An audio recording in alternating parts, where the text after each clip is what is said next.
Party की तरफ से बोलता हूँ। हम पिछले 3 साल से लायन सफारी पार्क जो है वो जो छारिया साहब उसके चेयरमैन हैं, उनके साथ मिलके हम लोग ये कर रहे हैं। आज का शो अभी जो इनॉग्रेट करने वाले हैं mister Diptendu Bera, director horticulture government of West Bengal, और 34th शो है ये।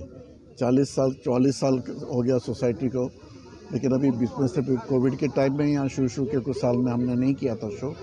उसके बाद से हर साल होता है शो और हर बार बहुत अच्छे फूल आते हैं।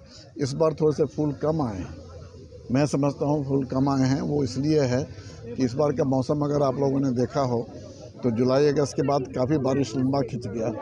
उसके बाद sudden drop in temperature in end of November beginning December, फिर उसके बाद फिर टेम्परेचर बढ़ गया, अभी फिर टेम्परेचर गिर गया है।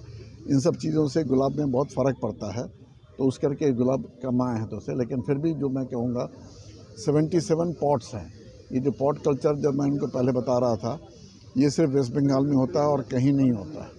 पूरे दुनिया में कहीं और ऐसा पॉट रोजेस नहीं होता कि एक गमले में 100 से ज़्यादा फूल हों। अभी भी जो हैं 150 तक के फूल हैं इस बार के शो में, वैसे 200 से ज़्यादा भी होते हैं।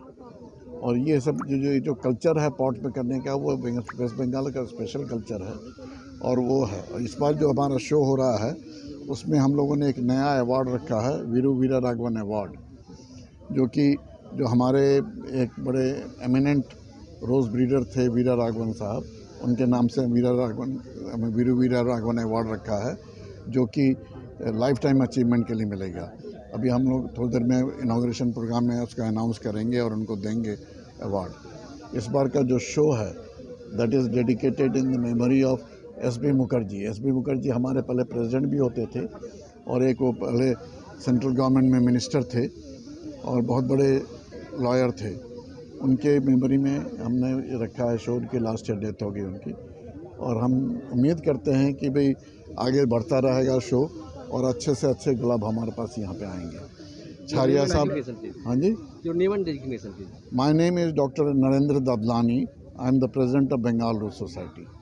Mister Chharia is the chairman of. लेकिन आज तो देख रहे हैं बहुत सारा कलर का रोज जैसा कि डिफरेंट कलर्स की बात चल रही है, और अभी आपसे पहले भी एक प्रश्न आया था कि भाई ये सौंदर्य के लिए है कि प्यार के लिए है।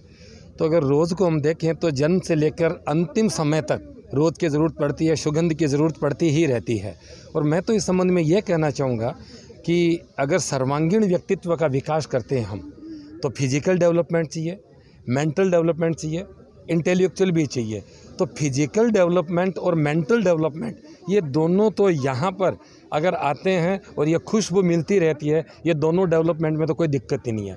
और अगर सौंदर्यता में जाते हैं, सुगंध में जाते हैं, आज की जो वर्तमान की स्थिति है इमोशनल डेवलपमेंट की बहुत ज़रूरत है। आदमी अगर गुस्से में है और इस तरह के बगीचे में आ जाए ना, उसका गुस्सा शांत है। तो इमोशनल डेवलपमेंट भी यहाँ से होता है और इंटेलेक्चुअल डेवलपमेंट भी होता है। और अगर ये चारों डेवलपमेंट हो जाते हैं तो फिर व्यक्ति का सर्वांगीण व्यक्तित्व विकास हो जाता है, और यह इस गार्डन से हमें मिलता है। और एक बात मैं बताना चाहूँगा कि हमारा जो इंटरनेशनल डिस्ट्रिक्ट 322B1 है, लायंस क्लब नॉर्थ कलकत्ता, ये उसके अंतर्गत ये सफारी पार्क है।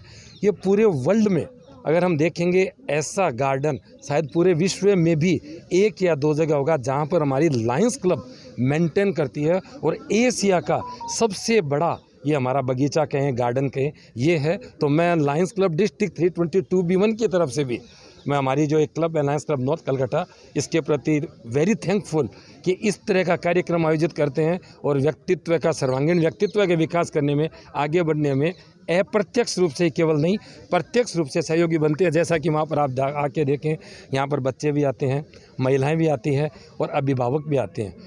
आज के समय में ऐसे बहुत कम जगह होगी जहाँ पर बच्चे, नारी शक्ति, युवा शक्ति और अभिभावक, मतलब समझ गए ना, बुजुर्गों से वर्ड बुजुर्ग नहीं बोलूँगा, अभिभावक बोलूँगा। तो चारों की चारों जनरेशन इस बगीचे में आती है। ये हमारे लिए एक बहुत संतुष्टि की बात है और हम गौरवशाली है। जैसा कि लायंस क्लब इंटरनेशनल हमारा उद्देश्य है सर्विस, ये भी एक सर्विस का सबसे बड़ा भाग है। सर्विस केवल फिजिकल कोई किसी की करें, सेवा करें, वो अलग बात है, लेकिन इसके माध्यम से हमारी लायंस क्लब पूरे विश्व में बहुत अच्छी सेवा कर रही है और उसमें सहयोगी बन रही है हमारी लायंस क्लब नॉर्थ कलकत्ता, जिसका एक पार्ट है सफारी पार्क ट्रस्ट। ये एग्जीबिशन कितने दिन ये एग्जीबिशन 2 दिन 3 दिन रहेगा, परसों तक रहेगा। कल शाम तक ही रहेगा ना, 2 ही दिन रहेगा। 3 दिन से अच्छा, कल से शुरू हो गया। আমি প্রথমেই তো ইন্টারন্যাশনাল আমাদের রোটারি লায়ন্স সাফারি পার্কের কর্মকর্তাদের আমি প্রথমেই আগে আমার অভিনন্দন দিই, আমার আন্তরিক শুভেচ্ছা জানাই যে আপনাদের এত ভালো ব্যবস্থা করেছেন। আমরা রোজ শো করি, আগে বিভিন্ন জায়গায় করতাম, আর এটা গত 3 বছর ধরে আমরা এখানে করছি। এটা অদ্ভুতভাবে এরা সুন্দরভাবে সাজায় আর পরিবেশ এত সুন্দর, যার জন্যে গোলাপ তো আমাদের মানে প্রথম থেকেই এটা তো হচ্ছে একটা মানে এটা যে যেমন আমাদের সুন্দর, এটা সব থেকে বোধহয় প্রিয় ফুল মানুষের। তো আমরা চেষ্টা করি যে এই ফুলগুলোকে আরও ডেভেলপ করতে। আমরা আজকে আমার 13-14 বছর, আমি আছি 18 বছর এই সোসাইটিতে, আমি 13-14 বছরের সেক্রেটারি। আমাদের টার্গেটই হচ্ছে যে গাছগুলোকে কী করে আরও ডেভেলপ করা যায়। আজকে ধরুন এই যে সমস্ত পট কালচার দেখছেন, এটা পৃথিবীতে কোথাও পাবেন না, শুধুমাত্র এই কলকাতাতেই হয়, আর আমরাই হচ্ছি এর পুরোধা। আজকে ধরুন এই যে পট কালচার, এটা কিন্তু সয়েললেস, এতে কোনো মাটি নেই, আমরা এটা সিন্ডারে করি, কয়লার ঘেঁস, এবার পোড়া কয়লার ঘেঁস। আমার নাম মেঘবরণ গুইন, আমি secretary Bengal rose society. Thank you. আপনি ঠিকই বলছেন যে ভারতবর্ষে এরকম শো দেখা যায় না।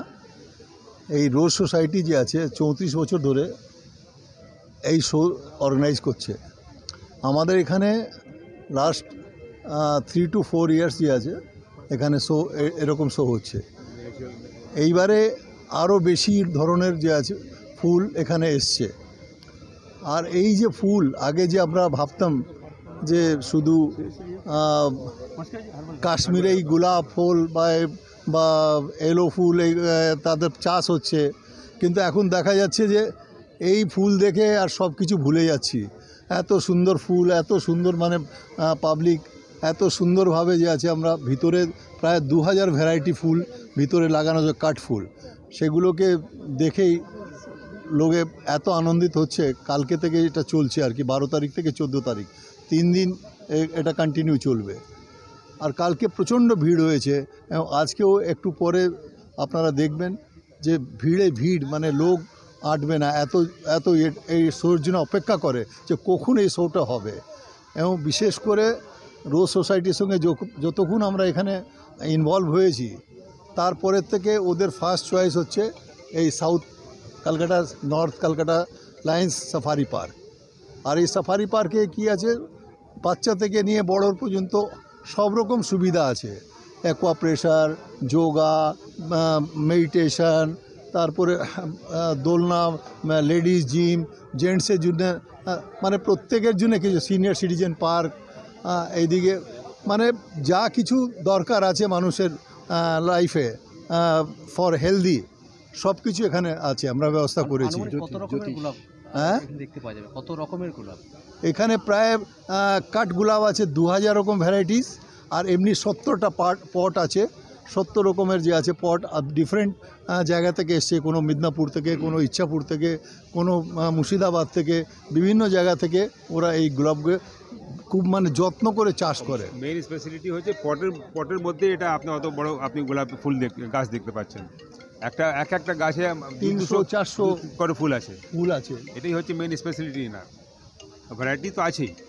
এটা কি প্রতি বছর এখানেই 3 বছর ধরে এখানে হচ্ছে, লাস্ট 3 ইয়ার্স এখানেই হচ্ছে। আপনার নাম আর ডেজিগনেশন? আমার হচ্ছে Pawan Tatia, past chairman safari park. Lion safari park. আপনার নাম আর designation? Mohanlal Agarwal, past chairman, lion safari park, lions club of north Kolkata, past president. আপনার নাম? আমি এখানকার মেম্বার। এখানে একটা জিনিস বলা হয়নি, সেটা হলো এখানে নক্ষত্র বাটিকা যেটা আছে, এটা হার্বাল পার্ক, হার্বাল পার্ক আছে, নক্ষত্র বাটিকা আছে। আমাদের গ্রহ যে লাগায় এগুলো পাথর লাগায়, ওখানে মেডিটেট করলে এটা লাগানোর দরকার হয় না। It's a different thing. একে বোধহয় সারা জানি না, কলকাতাতে নেই, বেঙ্গলেতে নেই, আমরা এখানে ওনারা এখানে এ করেছেন নক্ষত্র বাটিকা। এখানে 9 রকম গ্রহের মানে সমাধান আছে এখানে বসে একটু ধ্যান করলেই এটা দরকার। Thank you.